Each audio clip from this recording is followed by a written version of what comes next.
Types of chemical reaction है combination reaction, इसके बाद से होता है डिस्प्लेसमेंट रिएक्शन, इसके बाद है decomposition reaction, displacement reaction, double displacement reaction, oxidation and reduction reaction और होता है रेडॉक्स रिएक्शन।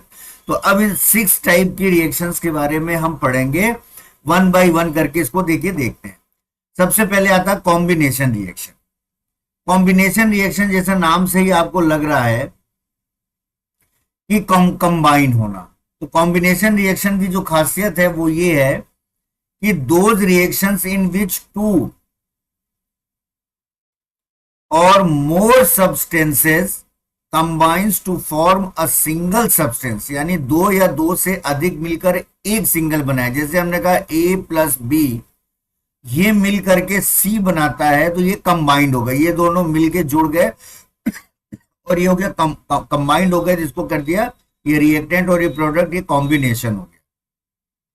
क्लियर हो गया। इसका एग्जाम्पल हम देखते हैं। जैसे हमने कहा एग्जाम्पल की बात अगर हम करें तो इसमें जैसे हमने 2-3 कुछ एग्जाम्पल्स ले लेते हैं।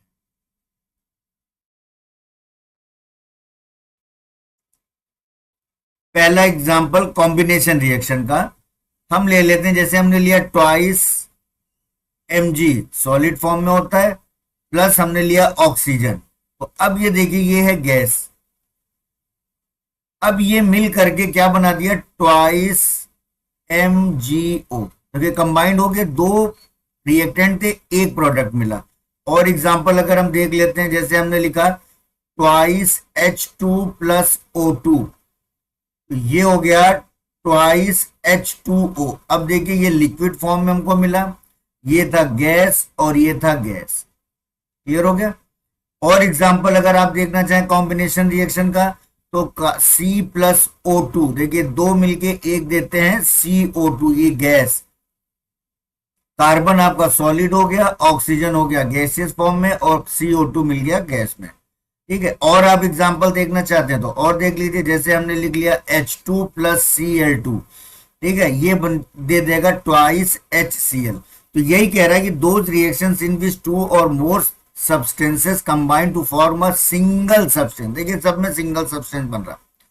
अब आता है डीकंपोजिशन रिएक्शन। डीकंपोजिशन रिएक्शन का अगर हम एग्जांपल देखें तो हम देखेंगे ये कॉम्बिनेशन रिएक्शन का जस्ट अपोजिट होता है। ये क्या करता है, डीकंपोज हो जाता है, यानी कोई एक सिंगल रिएक्टेंट होगा और वो 2 या 2 से अधिक प्रोडक्ट में डीकंपोज हो जाएगा। Those reaction in which a compound, का ध्यान रखिएगा, in which a compound split up into 2 और more substances are known as decomposition reaction. Example देखिए डीकंपोजिशन रिएक्शन का हम देखें। जैसे हमने ले लिया कैल्शियम कार्बोनेट, ठीक है, अब इसको हमने क्या किया, हीट किया। हीट करने के लिए ऊपर एरो का वो बना देते हैं, एरो के ऊपर डेल्टा का निशान बनाते हैं। तो ये देखिए 2 में टूट जाएगा, कैल्शियम ऑक्साइड और प्लस कार्बन डाइऑक्साइड में ब्रेक हो गया। तो ये डिकम्पोज हो गया किसमें, कैल्शियम ऑक्साइड और कार्बन डाइऑक्साइड में। और एग्जांपल हमने ले लिया पोटेशियम क्लोरेट, ट्वाइस KClO3, इसका नाम है पोटेशियम क्लोरेट। अब अगर इसको हमने गर्म किया तो ये देखिए किसमें टूट जाएगा, पोटेशियम क्लोराइड में प्लस ऑक्सीजन में, थ्राइस O2, डिकम्पोज हो गया। और एग्जांपल देख लेते हैं। जैसे हमने लिया ट्वाइस FeSO4, फेरस सल्फेट लिया, इसको भी अगर हमने हीट किया तो देखिए डिकम्पोज हो जाएगा Fe2O3 में, ferrous oxide plus sulphur dioxide SO2 plus निकल जाएगा सल्फर ट्राइऑक्साइड। आई बात समझ में। तो ये देखिए 3 पार्ट मिल गया। ये फेरस सल्फेट को जब हम गर्म करते हैं तो फेरस ऑक्साइड मिल जाएगा, सल्फर डाइऑक्साइड मिलेगा और सल्फर ट्राइऑक्साइड मिल जाएगा। तो इसे कहते हैं डीकंपोजिशन रिएक्शन। इसको आप अपने कॉपी में नोट कर लीजिएगा। ये इनके हो गए एग्जांपल्स। देखिए अब हम डीकंपोजिशन रिएक्शन का एक एग्जांपल लेते हैं, electrolysis of water. Electrolysis of water, electrolysis of water क्या है कि when electricity is passed in water they decompose into hydrogen and oxygen. इधर देखिए, जब हम इलेक्ट्रिसिटी वाटर में पास करते हैं तो ये वाटर क्या करेगा, डिकम्पोज हो जाएगा अपने कंपोनेंट में ऑक्सीजन और हाइड्रोजन के पार्ट में। ये देखिए ये डिकम्पोजिशन रिएक्शन है, इसका एक्सपेरिमेंट है, ये एग्जाम में आता है। इस एक्सपेरिमेंट को आप समझ लीजिए, ये कुछ इस प्रकार से सेटअप तैयार कर लिया। एक ये स्टैंड लिया, ये एक बीकर ले लिया हमने, बीकर में 2 इलेक्ट्रोड्स लगा दिए, इनको बैटरी से ये नीचे अटैच कर दिया, ये देखिए। और ये 2 इलेक्ट्रोड्स हैं, एक इलेक्ट्रोड ये, एक इलेक्ट्रोड ये, एक पर माइनस सप्लाई है और एक पर प्लस सप्लाई है। क्लियर हो रहा। अब इसके ऊपर टेस्ट ट्यूब इन्वर्टेड करके लगा दिया। तो और ये जो हम इसमें हमने वाटर लिया, वाटर में कुछ ड्रॉप सल्फ्यूरिक एसिड की इंसर्ट कर दिया, और जैसे ही यहां से हम करंट इसको सप्लाई देते हैं, आप देखेंगे कि टेस्ट ट्यूब्स में बबल्स आना स्टार्ट हो जाते हैं। क्लियर है। तो ये जो बबल्स आ रहे हैं वो क्या है, वो है ये जो वाटर था, वाटर जो कि अपने कंस्टिट्यूएंट में टूट जाता है, डिकम्पोज हो जाता है हाइड्रोजन और ऑक्सीजन पे। क्योंकि हम जानते हैं कि हाइड्रोजन पर प्लस चार्ज होता है और ऑक्सीजन पे नेगेटिव चार्ज होते हैं, इसलिए जहां पर नेगेटिव इलेक्ट्रोड है वहां पर हाइड्रोजन कलेक्ट होगा, वहां क्या कलेक्ट होगा, हाइड्रोजन, और जिस पर पॉजिटिव चार्ज है उस पर कलेक्ट होगा ऑक्सीजन। आई बात समझ में। ये इस प्रकार से टूटेगा, ऑक्सीजन प्लस वाले इलेक्ट्रोड की तरफ जाएगा और हाइड्रोजन माइनस वाले इलेक्ट्रोड की तरफ जाएगा। अब बाय वॉल्यूम ये होगा, ये 2:1 के रेशियो में हमारे पास ये कलेक्ट होंगे, यानी 2:1 के रेशियो में। इधर से देखिए 2:1 के रेशियो में ये कलेक्ट होंगे। ये पूरा एक्सपेरिमेंट इसमें लिखा हुआ, मैं पढ़ देता हूं और आप एज इट इज अपने कॉपी में नोट कर लीजिए। Take glass beaker, fit it on stand, कर दिया भाई। A rubber cork having 2 holes, ये देखिए नीचे ये रबर कॉर्क है, ये रबर कॉर्क है जिसमें 2 होल हैं। इस होल से जो की है ये 2 इलेक्ट्रोड पास कर दिए। और beaker fix 2 carbon rod and attach with the battery, कर दिया साहब। Fill the beaker 2/3 with water and few drops of dilute sulphuric acid, कर डाल दिया। 2 similar test tubes filled with water carefully inverted over the 2 carbon, उल्टे करके invert करके दोनों टेस्ट ट्यूब को इलेक्ट्रोड के ऊपर रख दिया। Allowed to pass electric current and leave the apparatus undisturbed, इसको कुछ मत करिए। बबल्स देखिए लिख रहा है ना, bubbles of gases being formed at both the carbon electrodes inside the test tube. ये तो हमने एक्सपेरिमेंट किया। अब इसका ऑब्जर्वेशन क्या हम देखते हैं। ऑब्जर्वेशन देखिए, ऑब्जर्वेशन जो हम देख रहे हैं वो ये है कि the volume of gases collected in the 2 test tubes is not the same, दोनों का वॉल्यूम सेम नहीं होगा। 1 is double to the other, एक में दूसरे से ज्यादा गैस कलेक्ट होगी। व्हेन अ बर्निंग, अब इसको टेस्ट कैसे करेंगे कि किसमें ऑक्सीजन है और किसमें हाइड्रोजन है। हमने तो आपको बता दिया कि जो इलेक्ट्रोड प्लस वाला है उस पर तो होगा ऑक्सीजन, उस टेस्ट ट्यूब में कलेक्ट होगा, और जो माइनस है उसमें हाइड्रोजन होगा। लेकिन हम इसको एक टेस्ट और कैसे करेंगे। when a burning candle is brought near the mouth of test tube, it burns rapidly making a pop sound indicating hydrogen gas। हम जिस टेस्ट ट्यूब में हाइड्रोजन गैस कलेक्ट है उसमें अगर बर्निंग मैच स्टिक ले जाते हैं तो एक आवाज करके, फट की आवाज करके, पॉप साउंड करके वो फायर कर रहेगा, उसमें हाइड्रोजन है। और दूसरी टेस्ट ट्यूब में हम ले जाएंगे तो ब्राइट लाइट के साथ जलने लगेगा, क्योंकि ऑक्सीजन जो होता है वो helps in burning. When a burning candle is brought near the second test tube, the candle starts burning brightly indicating presence of oxygen. Ratio of gases in the test tube is 2:1। तो ये experiment आपने अच्छे ढंग से समझ लिया। अब हम आते हैं, ये था डिकम्पोजिशन रिएक्शन का। अब आता है displacement reaction. Displacement reaction, displace से मतलब समझ में आ रहा है कि अपने स्थान से डिस्प्लेस होकर दूसरी जगह चला जाना, डिस्प्लेस हो जाना, प्लेस से चेंज हो जाना। Those reactions in which one element take place of another element in a compound, किसी कंपाउंड में एक एलिमेंट दूसरे की जगह ले लेता है, वो कहलाता है displacement, are known as displacement reaction in general. More reactive element displace a less reactive element. हमेशा ध्यान रखिएगा, जो मोर रिएक्टिव होगा वो लेस को डिस्प्लेस कर देगा। चलिए इसके कुछ एग्जांपल्स हम देखते हैं। जैसे हमने एक लिया कॉपर सल्फेट, ठीक है, और हमने इसमें जिंक रॉड लगा दी। कॉपर सल्फेट सॉल्यूशन में जिंक रॉड लगाएंगे तो हम ये देख रहे हैं कि ये कॉपर सल्फेट क्या होता है और जिंक में जो मोर रिएक्टिव होगा, जिंक मोर रिएक्टिव है तो जिंक क्या करेगा, कॉपर को यहां से डिस्प्लेस करके जिंक सल्फेट बना देगा, यानी जिंक के साथ ये रिएक्शन करके जिंक सल्फेट बना देगा और कॉपर को डिस्प्लेस कर देगा। क्लियर हो गया? तो ये कॉपर यहां पे डिस्प्लेस हो गया, यहां से कॉपर डिस्प्लेस हो गया, किसने किया, जिंक ने। इसका मतलब zinc is more reactive than copper, zinc is more reactive than copper. अब देखिए एक एग्जांपल और लेते हैं। हमने क्या किया, कॉपर सल्फेट में ही मैग्नीशियम का कर दिया, मैग्नीशियम को कर दिया, तो यहां भी देखिए मैग्नीशियम क्या करेगा, कॉपर को डिस्प्लेस करके मैग्नीशियम सल्फेट बना देगा और कॉपर डिस्प्लेस हो जाएगा। क्लियर हो गया? और देख लेते हैं, कॉपर सल्फेट को आयरन के साथ हमने अगर रिएक्शन कराया तो यहां भी देखिए आयरन सल्फेट बन जाएगा और कॉपर यहां भी डिस्प्लेस हो जाएगा। क्लियर हो रहा? तो ये डिस्प्लेसमेंट रिएक्शन हो गया। 3 एग्जांपल्स आपको हमने दिखा दिया। अब इसका एक छोटा सा एक्सपेरिमेंट भी आता है। उसके लिए आपको क्या करना है, एक टेस्ट ट्यूब लीजिए, ठीक है, और इसमें आप क्या करिए, कॉपर सल्फेट का सॉल्यूशन फिल कर दीजिए। इसका सॉल्यूशन करेंगे कॉपर सल्फेट का, और इसमें एक आयरन की नेल्स डाल दीजिए आप। ये क्या है, आयरन नेल है ये।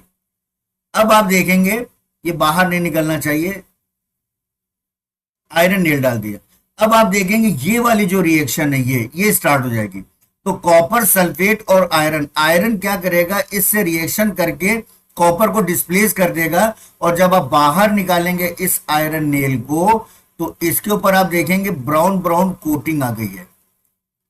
क्या आ गई, ब्राउन कोटिंग, यानी जो कॉपर डिस्प्लेस हुआ वो इस आयरन नेल पर आके लग गया। और सॉल्यूशन का रंग क्या था, पहले वो कलर क्या करेगा, वो चेंज हो जाएगा, यानी ग्रीन से ब्लू हो जाएगा। पहले जो कॉपर सल्फेट ब्लू था, आयरन सल्फेट के संपर्क में आने के बाद इसका सॉल्यूशन क्या हो जाएगा, ग्रीन हो जाएगा। तो इससे क्या मालूम हुआ कि ये फेरस सल्फेट बन जाएगा। अब जो सॉल्यूशन पहले कॉपर सल्फेट था वो फेरस सल्फेट बन जाएगा और कॉपर इस आयरन नेल पर आकर के स्टिक हो जाएगा। क्लियर हो गया बच्चों? अब हम देखिए यही चीजें यहां पर लिख भी दिया है, experiment to show displacement reaction. तो इसमें क्या करें, take about 10 ml of copper sulphate solution in a test tube, it is deep blue in colour. तो कॉपर सल्फेट का कलर डीप ब्लू था और जब चेंज हुआ तो वो ग्रीन हो जाएगा। Put a big iron nail into the solution for half an hour. After half an hour take out the iron nail from copper sulphate solution. We will find that the iron nail covered with a red brown layer of copper metal. The original deep blue color changes to light green. अब ये light green क्या हो गया, ferrous sulphate हो गया। पहले क्या था, कॉपर सल्फेट था। ठीक है, तो कॉपर सल्फेट किस पे चेंज हो गया, फेरस सल्फेट में, और कॉपर डिस्प्लेस हो गया और कहां पे चला गया, आयरन नेल पर।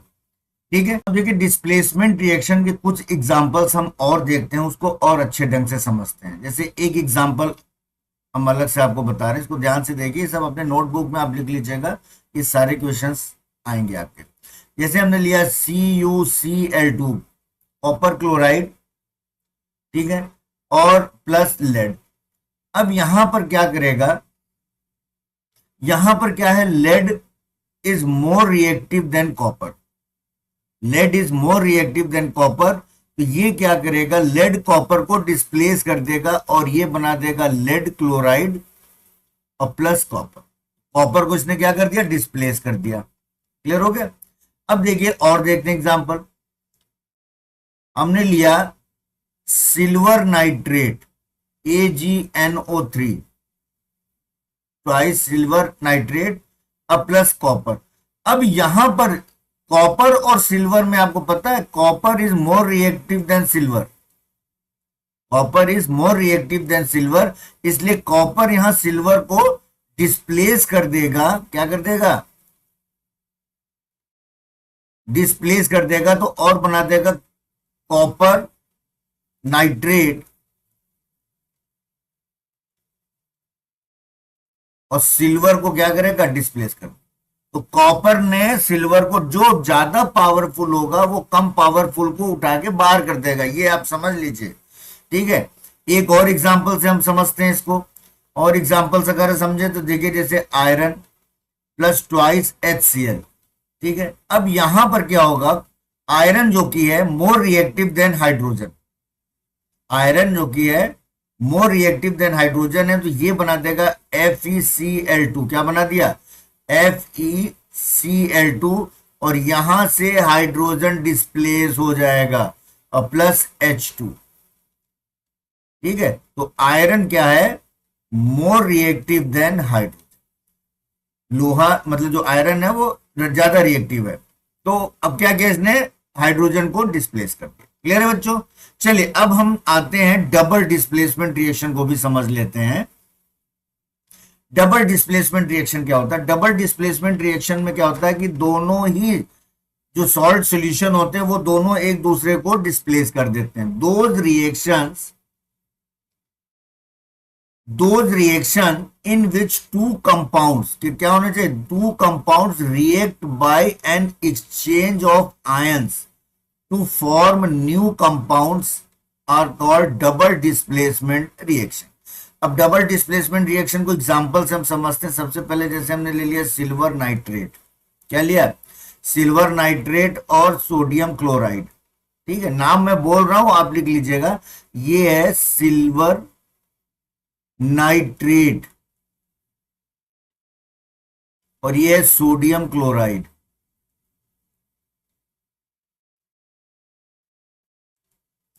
अब यहां पर देखिए डबल डिस्प्लेसमेंट होगा, कैसे होगा, सिल्वर जो की है, ये सिल्वर, ये देखिए प्लस माइनस भाई सेम है, प्लस माइनस, सिल्वर क्या करेगा, क्लोरीन से रिएक्शन कर लेगा, तो ये बना दिया सिल्वर क्लोराइड, क्या बना दिया, AgCl, और सोडियम नाइट्रेट को डिस्प्लेस कर देगा और ये बना देगा NaNO3। क्लियर हो गया। तो दोनों कंपाउंड एक दूसरे को एक्सचेंज कर लेंगे, डिस्प्लेस कर देंगे। पहला एग्जांपल हो गया। सेकंड एग्जांपल और देख लीजिए, जैसे हमने लिया barium chloride plus sodium sulphate, barium chloride और सोडियम सल्फेट, यहां भी देखिए ये क्या बना देगा, बेरियम सल्फेट हो जाएगा, ये बेरियम जो की है सल्फेट से डिस्प्लेस हो जाएगा और सोडियम मेटल क्लोरीन को यहां से रिएक्शन कर लेगा, तो ये हो जाएगा barium sulphate BaSO4 plus twice NaCl, ठीक है, सोडियम क्लोराइड बना देगा। और देख लीजिए भाई, जैसे हमने लिया कॉपर सल्फेट और हाइड्रोजन सल्फाइड H2S, अब यहां भी भाई प्लस माइनस का चक्कर पड़ जाएगा, तो ये बना देगा कॉपर सल्फाइड। देखिए कॉपर जो की है यहां से सल्फर को डिस्प्ले, हाइड्रोजन को हटा देगा और हाइड्रोजन इसके साथ जुड़ करके क्या बना देगा, H2SO4, यानी दोनों एक दूसरे को डिस्प्लेस कर दे रहे हैं, इसलिए ये कहला रहा है डबल डिस्प्लेसमेंट रिएक्शन। जैसे हमने लिया एल्यूमिनियम क्लोराइड AlCl3, ठीक है, और हमने लिया अमोनियम हाइड्रोक्साइड के 3 मॉलिक्यूल थ्राइस NH4OH। क्लियर है। अब यहां पे क्या बना देगा, एल्यूमिनियम हाइड्रोक्साइड बना देगा, AlOH होल थ्राइस, ये एल्यूमिनियम इसके साथ आ जाएगा, और ये जो है अमोनिया क्लोरीन के साथ आ जाएगा, और प्लस क्या बना देगा, ये बना देगा थ्राइस NH4Cl, ठीक है। ये चीजें जो हैं ये डबल डिस्प्लेसमेंट है, दोनों एक दूसरे को है। अब हम बात करते हैं ऑक्सीडेशन एंड रिडक्शन क्या होते हैं, बहुत इंपॉर्टेंट है, इस पर क्वेश्चन आएगा ही आएगा। एक इक्वेशन दे दी जाएगी, उसमें पूछेगा किसका ऑक्सीडेशन हो रहा है, किसका रिडक्शन हो रहा है, कौन ऑक्सीडाइजिंग एजेंट है, कौन रिड्यूसिंग एजेंट है। तो ये चीजें सब हम आपको समझाते हैं। देखिए, ऑक्सीडेशन का मतलब होता है ऑक्सीजन का जुड़ना। ऑक्सीजन का जुड़ना, यदि किसी एलिमेंट मेटल पे ऑक्सीजन जुड़ रहा है तो वो ऑक्सीडेशन होता है, और अगर ऑक्सीजन निकल रहा है तो उसका रिडक्शन होता है। और उल्टा अगर आप देख लें तो addition of, removal of oxygen and addition of hydrogen क्या कहलाएगा? रिडक्शन कहलाएगा। अब यहां पर आप देखिए क्या कह रहा है, the addition of oxygen to a substance is called oxidation, और रिमूवल ऑफ हाइड्रोजन, या तो ऑक्सीजन जुड़े या हाइड्रोजन रिमूव हो तो वो तो कहलाता है ऑक्सीडेशन। और इसी का उल्टा क्या है, यदि हाइड्रोजन जुड़ता है और ऑक्सीजन रिमूव होता है तो वो होता है रिडक्शन।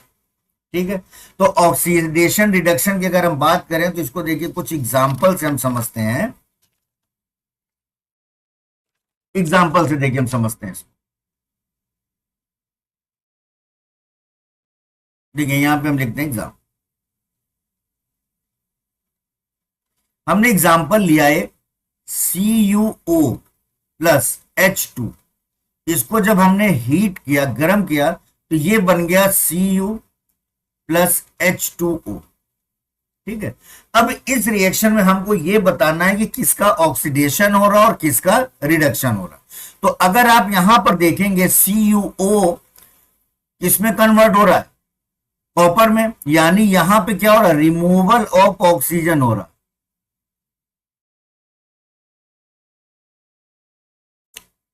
यहां क्या हो रहा है?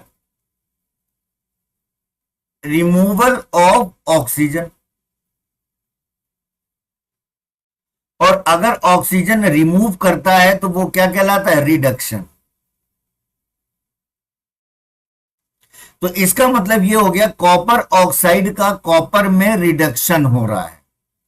दूसरी तरफ अगर हम देखें तो ये जो हाइड्रोजन है, ये इसकी बात करें तो देखिए यहां पर ऑक्सीजन जुड़ रहा है, यहां पे क्या हो रहा है? एडिशन ऑफ ऑक्सीजन हो रहा है, एडिशन ऑफ ऑक्सीजन। तो इसका मतलब ये जो हाइड्रोजन है, हाइड्रोजन जो वाटर में कन्वर्ट हो रहा है, इसका मतलब इसका ऑक्सीडेशन हो रहा है। तो एक का ऑक्सीडेशन होगा तो दूसरे का रिडक्शन होगा। देखिए एक एग्जांपल दिए, समझ में आया? और एग्जांपल देखते हैं थोड़ा और एग्जांपल देखिए, हमने एक एग्जांपल और लिखा, हमने लिखा H2S प्लस क्लोरीन। ठीक है, और हमको जो मिला वो सल्फर प्लस ट्वाइस HCl। अब यहां पर अगर हम देखें तो जो हाइड्रोजन सल्फाइड है H2S का, सल्फर में क्या हो रहा है? हाइड्रोजन रिमूव हो रहा है, यहां से हाइड्रोजन निकल रहा है, तो यहां पर हो रहा है रिमूवल ऑफ हाइड्रोजन। तो रिमूवल ऑफ हाइड्रोजन हो रहा है तो क्या हो जाएगा? ऑक्सीडेशन। ऑक्सीजन का जुड़ना या हाइड्रोजन का रिमूव होना। तो यहां पर क्या हो रहा है? ये हाइड्रोजन सल्फाइड का सल्फर में ऑक्सीडेशन हो रहा है। अब यहां पर देखिए क्लोरीन की अगर बात करें तो देखिए क्लोरीन का HCl में क्या हो रहा है? क्लोरीन का HCl में क्या हो रहा है? देखिए एडिशन ऑफ हाइड्रोजन हो रहा है, एडिशन ऑफ हाइड्रोजन। तो एडिशन ऑफ हाइड्रोजन अगर होगा तो क्या हो जाएगा? एडिशन ऑफ हाइड्रोजन का जुड़ना, रिडक्शन। तो क्लोरीन का HCl में रिडक्शन हो रहा है। तो आपने एक चीज देखा कि अगर एक का ऑक्सीडेशन हो रहा तो दूसरे का रिडक्शन, अगर H2S का यहां पे ऑक्सीडेशन हो रहा तो क्लोरीन का रिडक्शन हो रहा। क्लियर हो रहा? तो जहां पे ऑक्सीडेशन और रिडक्शन साथ साथ चलते हैं उस रिएक्शन को हम कहते हैं रेडॉक्स रिएक्शन। क्या कहते हैं? Redox reaction. क्लियर हो गया बच्चों? अब देखिए कुछ एग्जांपल्स हम और लेते हैं और कुछ चीजें आपको हम और समझाते हैं। यहां पे आ गया रिडॉक्स रिएक्शन। रिडॉक्स रिएक्शन कह रहा था reaction in which oxidation and reduction occur simultaneously called redox reaction. ठीक है, और जनरली एक ऑक्सीडेशन होगा तो दूसरे का रिडक्शन होगा। अब यहां पर कुछ चीजें और आपको हम बता दें, अब आएगा oxidising agent and reducing agent. Topic आएगा ऑक्सीडाइजिंग एजेंट और रिड्यूसिंग एजेंट। तो चलिए रिडॉक्स रिएक्शन की भी कुछ एग्जांपल हम और ले लेते हैं, और एग्जांपल से देखिए समझाते हैं आपको ऑक्सीडेशन और रिडक्शन। चलिए एक एग्जांपल हम ये लेते हैं, जिंक ऑक्साइड प्लस कार्बन। इसको जब हमने हीट किया तो हमको मिल गया जिंक और प्लस कार्बन मोनोऑक्साइड। अब यहां पर देखिए जिंक ऑक्साइड का जिंक में क्या हो रहा, रिमूवल ऑफ ऑक्सीजन हो रहा। क्या हो रहा है, यहां हो रहा है रिमूवल ऑफ ऑक्सीजन, और रिमूवल ऑफ ऑक्सीजन अगर हो रहा है तो जिंक ऑक्साइड का जिंक में क्या हो रहा है, रिडक्शन हो रहा है। क्या लिखेंगे यहां पे, रिडक्शन। और कॉपर का अगर हम बात करें, कॉपर और कॉपर मोनोऑक्साइड में क्या हो रहा है, एडिशन ऑफ ऑक्सीजन।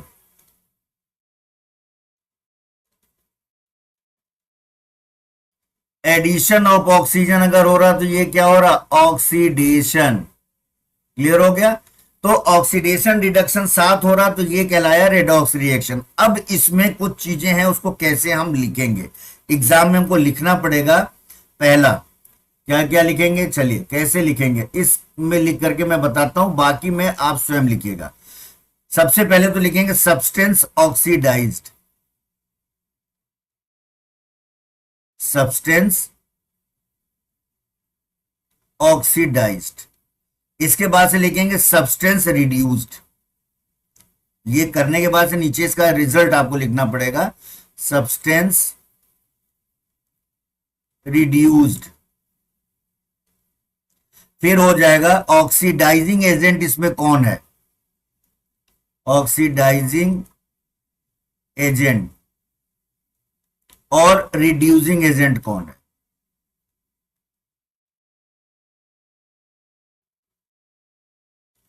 एजेंट का मतलब क्या होता है, जो आपको ये सेवाएं मुहैया कराए। एजेंट होते हैं ना चीज के, प्रॉपर्टी के एजेंट होते हैं, सब चीज के होते हैं, तो वो आपको वो मदद कराते हैं, वही एजेंट समझ लीजिए। तो सब्सटेंस ऑक्सीडाइज्ड कौन सा हो गया यहां पर, जिंक वाले में, जिंक ऑक्साइड का जिंक में रिडक्शन हुआ, कार्बन का कार्बन मोनोऑक्साइड में ऑक्सीडेशन हुआ, तो सब्सटेंस ऑक्सीडाइज क्या हो गया, कार्बन। ठीक है, कार्बन ऑक्सीडाइज हुआ, कार्बन में ऑक्सीजन जुड़ा।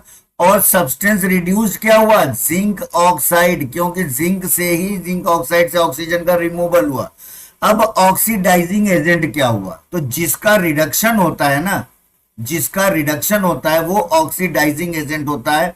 तो जिंक ऑक्साइड क्या हो गया, ऑक्सीडाइजिंग एजेंट।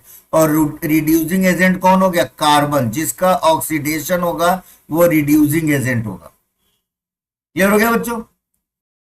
ठीक है, और एग्जांपल हम लेते हैं, एक एग्जांपल हम लेते हैं MnO2, manganese dioxide plus 4HCl। Reaction क्या हो रही है, magnesium chloride MnCl2 plus chlorine और प्लस वाटर। ठीक है, अब यहां पहले ये देखिए किसका ऑक्सीडेशन हो रहा है और किसका रिडक्शन हो रहा है। यहां पर आपको क्या क्या लिखना है, सब्सटेंस ऑक्सीडाइज्ड,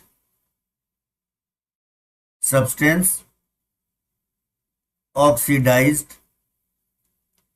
फिर सब्सटेंस रिड्यूस्ड, फिर ऑक्सीडाइजिंग एजेंट आपको बताना है कौन सा है, और रिड्यूसिंग एजेंट। इसी तरह से एग्जाम में आपको लिखना पड़ेगा। अब यहां देखिए, यहां पे हम कलर चेंज करके देखते हैं, MnO2 का MnCl2 हो रहा, क्या हो रहा, ऑक्सीजन रिमूव हो रहा है। क्या हो रहा, यहां पर हो रहा है रिमूवल ऑफ ऑक्सीजन। तो रिमूवल ऑफ ऑक्सीजन तो इसका मतलब हो गया ऑक्सीजन का रिमूव हो रहा तो रिडक्शन हो रहा है। और यहां की अगर हम बात करें HCl की बात करें तो देखिए यहां पर क्या हो रहा है, हाइड्रोजन का रिमूवल हो रहा है, H यहां से निकल के क्लोरीन अलग हो रहा है, यहां पर हो रहा है रिमूवल ऑफ हाइड्रोजन। अब आप हमें यहां बताइए, जिस अगर हाइड्रोजन का रिमूवल हो रहा है तो ऑक्सीडाइज हो गया, ये हाइड्रोजन का निकलना या ऑक्सीजन का जुड़ना, तो क्या हो गया HCl हो गया ऑक्सीडाइज्ड। ठीक है, HCl क्या हो गया ऑक्सीडाइज्ड हो गया। और अगर ये ऑक्सीडाइज्ड हुआ सब्सटेंस तो यही रिड्यूसिंग एजेंट हो जाएगा, तो रिड्यूसिंग एजेंट हो गया HCl। अब क्या बचा, कौन सा रिडक्शन हो रहा है, ये रिमूवल ऑफ ऑक्सीजन, यहां पे हो गया रिडक्शन। तो किसका रिडक्शन हुआ MnO2 का, तो MnO2 का रिडक्शन हो गया, तो MnO2 ही हो गया ऑक्सीडाइजिंग एजेंट। मुझे लगता है बच्चों आपको ये चीजें समझ में आ गई होंगी, ऑक्सीडेशन रिडक्शन में किसका ऑक्सीडेशन हो रहा है, किसका रिडक्शन हो रहा है, कौन ऑक्सीडाइजिंग एजेंट है, कौन रिड्यूसिंग एजेंट है। कुछ एग्जांपल्स लेकर के मैं आपको और समझाता हूं। तो आपको oxidising agent and reducing agent समझ में आ गया। तो आप इन शॉर्ट ये समझ लीजिए, जिसका ऑक्सीडेशन होता है वो रिड्यूसिंग एजेंट होगा। अगर ऑक्सीडेशन हो रहा है जिस सब्सटेंस का, वो होगा रिड्यूसिंग एजेंट।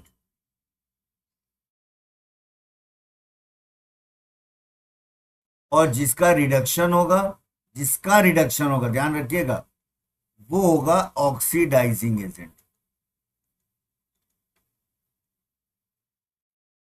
ठीक है, तो यहां तक आपको बात समझ में आ गई है। अब हम देखिए करते हैं another concept of oxidation and reduction. अब देखिए एक कॉन्सेप्ट और, अभी तो आपने ऑक्सीजन और हाइड्रोजन से आपने ये पता किया कि किसका ऑक्सीडेशन हो रहा है, किसका रिडक्शन हो रहा है। अब अगर मेटल और नॉन मेटल इंट्रोड्यूस हो जाए तो भी हम बता सकते हैं कि किसका ऑक्सीडेशन हो रहा है और किसका रिडक्शन हो रहा है। तो जो पहला कॉन्सेप्ट है यहां पर ये देखिए आप, कि the addition of non metallic element. Non metallic element क्या हो सकता है, जैसे ऑक्सीजन है, हाइड्रोजन है, ये सब क्या है नॉन मेटेलिक सब्सटेंस है। The addition of non metallic element और removal of metallic element. Metallic element में कोई मेटल जैसे कॉपर हो गया, मैग्नीशियम हो गया, सिल्वर हो गया, ये सब मेटल हो गए। तो अगर इनका रिमूवल हो, मेटल का रिमूवल आपको दिखे या नॉन मेटल का एडिशन दिखे, तो वो हो जाता है ऑक्सीडेशन। और अगर ऑक्सीडेशन हो रहा है तो वो होगा रिड्यूसिंग एजेंट, समझ लीजिएगा। और उल्ट इसका अपोजिट क्या है, the addition of metallic element. यदि मेटेलिक एलिमेंट जैसे मैग्नीज, मैग्नीशियम, सिल्वर, कॉपर, ये क्या मेटेलिक, अगर ये ऐड होते हैं और नॉन मेटल जैसे ऑक्सीजन है ये रिमूव होता है, तो ये होगा रिडक्शन। क्या हो जाएगा इसका, रिडक्शन हो जाएगा। अब चलिए कुछ एग्जांपल से हम इस बात को समझते हैं। देखिए अब एक एग्जांपल हमने लिखा, यहां पे लिखते हैं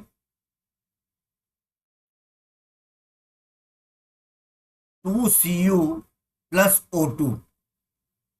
एक रिएक्शन है 2Cu प्लस O2 और ये हमको मिलता है कॉपर ऑक्साइड। अब यहां पर अगर हम देखें तो एक स्टेप में क्या हो रहा, कॉपर में कॉपर यहां पर है और यहां से कॉपर में ऑक्सीजन ऐड हो रहा है, नॉन मेटेलिक का एडिशन हो रहा है। क्या हो रहा है यहां पे, एडिशन ऑफ नॉन मेटल,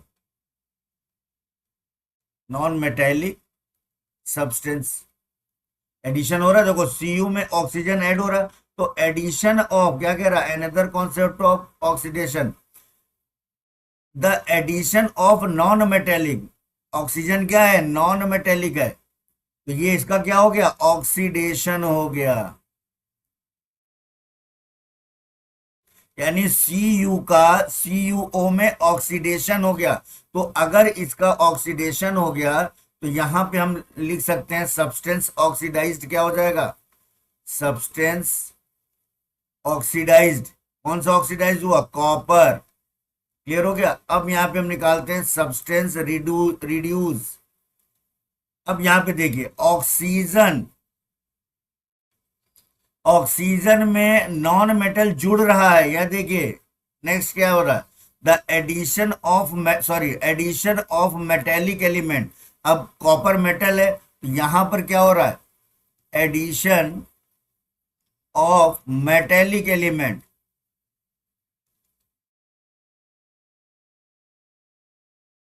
तो मेटेलिक एलिमेंट क्या है, कॉपर। तो अब यहां पे ऑक्सीजन में कॉपर ऐड हो रहा है तो ये क्या हो गया, रिडक्शन हो गया।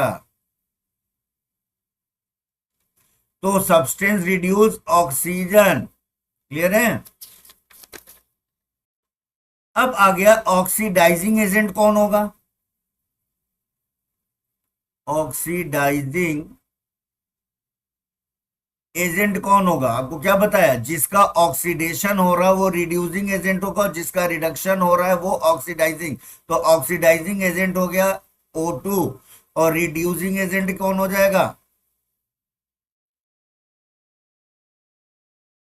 कॉपर। अगली बात समझ में। ये हो गया आपका एक एग्जाम्पल। अब हम कुछ एग्जाम्पल्स और आपको कराते हैं। चलिए कुछ एग्जाम्पल्स और लेते हैं। ये एग्जाम्पल हमने लिया, जैसे मान लीजिए ये हो गया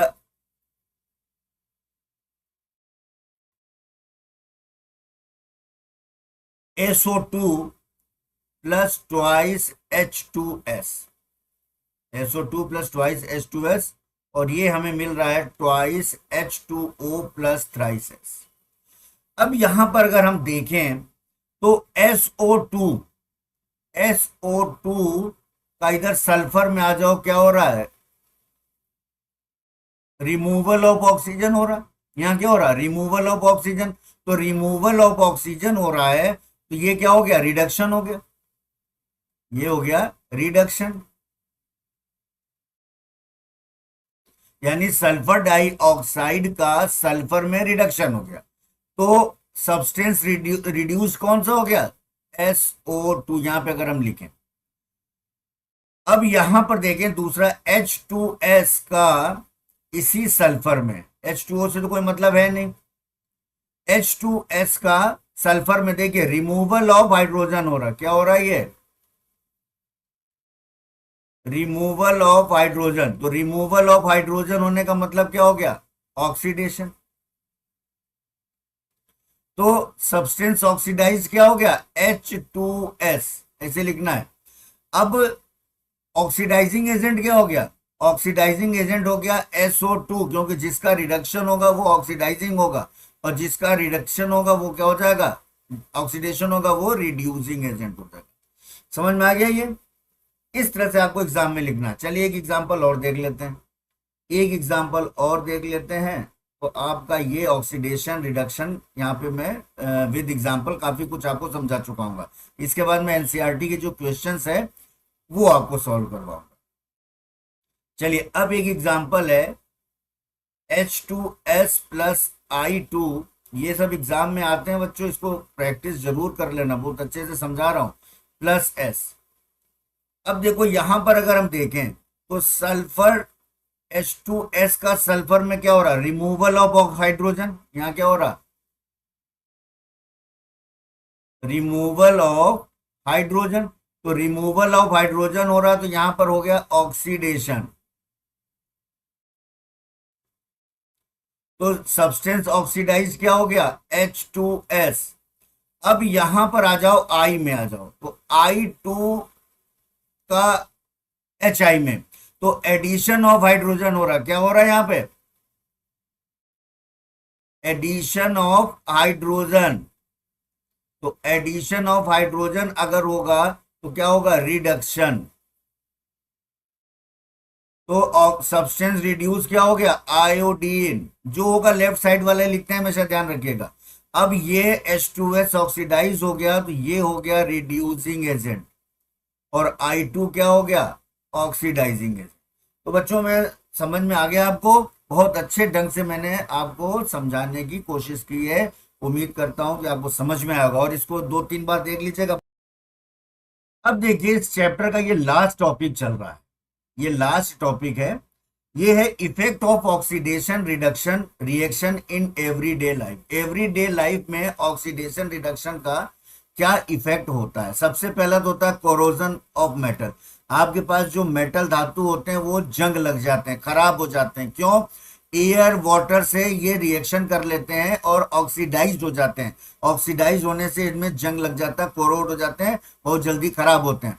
तो कह रहा है corrosion is the process in which metals are eaten up gradually by a action of air, moisture or a chemical such as an acid on their surface.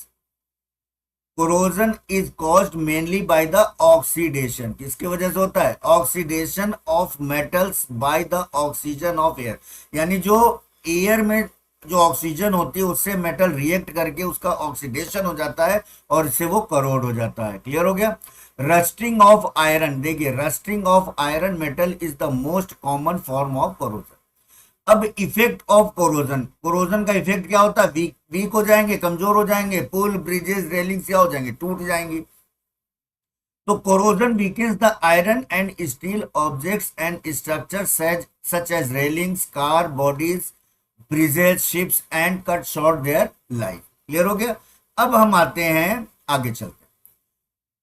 अब जो ऑक्सीडेशन का नया जो इफेक्ट है दूसरा है रेंसिडिटी। रेंसिडिटी क्या होती है? रेंसिडिटी क्या होता है? जो आप बाजार से पैक्ड फूड लाते हैं तो आप उसको देखते हैं कि जो कभी कभी जब पैक को आप खोलते हैं तो उसमें एक अजीब सी स्मेल आती है, तो वो क्या कहलाता है? वो प्रोसेस होता है rancidity.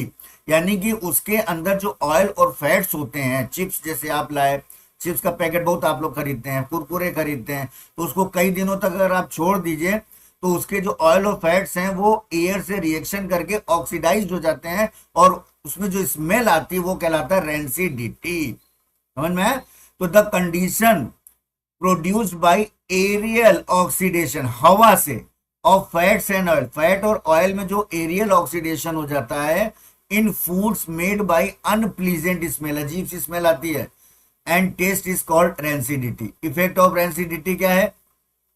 Rancidity spoils the food material prepared in fat and, जो फूड मटेरियल होते हैं उसको वो खराब कर देता है। अब इसको आगे देखते हैं, रेंसिडिटी को हम कैसे प्रिवेंट कर सकते हैं। इसको प्रिवेंट करने के कई तरीके हैं, by adding antioxidant to foods containing fats and oil. अब इसमें एक चीज ध्यान रखिएगा, 2 एंटीऑक्सीडेंट मैं आपको बताऊंगा, वो याद रख लीजिएगा। एंटीऑक्सीडेंट क्या होते हैं? जो एंटीऑक्सीडेंट होता है जो ऑक्सीडेशन नहीं करने देता, ऐसे सब्सटेंस उसमें मिला दिए जाते हैं जो एरियल ऑक्सीडेशन को रोकता है, जिससे वो फूड वगैरह काफी दिनों तक चल जाता है। तो antioxidant is a substance which prevent oxidation, it is a reducing agent. When antioxidants are added to foods, then fats and oils do not get oxidized easily and hence do not turn rancidity। आई बात समझ में? तो अब उसमें antioxidant हम डाल देते हैं जिससे वो एरियल ऑक्सीडेशन को प्रिवेंट करता है और फूड वगैरह काफी दिनों तक चल जाता है। अब देखिए 2 एंटीऑक्सीडेंट आप यूज कर लीजिएगा, आपके मल्टीपल चॉइस में ये क्वेश्चन पूछेगा। 2 एंटीऑक्सीडेंट क्या है? एक तो है BHA, ये देखिए एक है BHA और दूसरा है BHT, ये 2 एंटीऑक्सीडेंट्स हैं। BHA कहलाता है butylated hydroxy anisole and BHT कहलाता है ब्यूटिलेटेड हाइड्रोक्सी टोल्यूइन। ठीक है, ये सब ऑर्गेनिक सब्सटेंस है। एक तो ये हो गया, एंटीऑक्सीडेंट डाल देते हैं, ये 2 एंटीऑक्सीडेंट BHA और BHT।